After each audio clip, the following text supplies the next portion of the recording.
Hello and welcome to Tech 18. I'm Mohammad Adnan, and in this video we are going to discuss about view Power BI directly in OneDrive or SharePoint.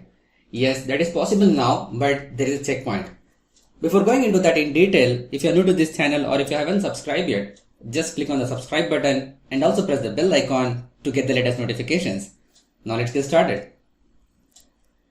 So you can quickly view your Power BI files directly in OneDrive for Business or SharePoint. It's now available. You can work seamlessly in Power BI Desktop with files in OneDrive and SharePoint. The advantage of that is Power BI files, if you store it into OneDrive or SharePoint, it can have an inbuilt version control.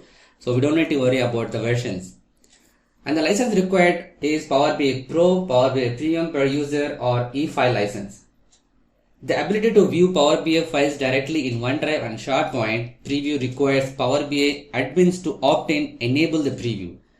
So the ability to share links to Power BI report saved in OneDrive or SharePoint from Power BI Desktop preview is on by default and requires Power BI admins to opt out to disable the preview. So in future, we'll incorporate even greater partially with Office and plan to allow you to open the report in Power BI Desktop application from the browser without requiring downloading of the file. So like how we open up our Word or Excel document from online directly into the app.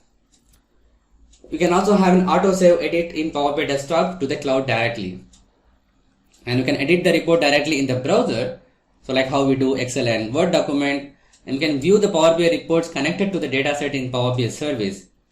Suggest recent files in your OneDrive and SharePoint libraries through search capability, refresh data in the browser, allow B2B users to view reports in the browser.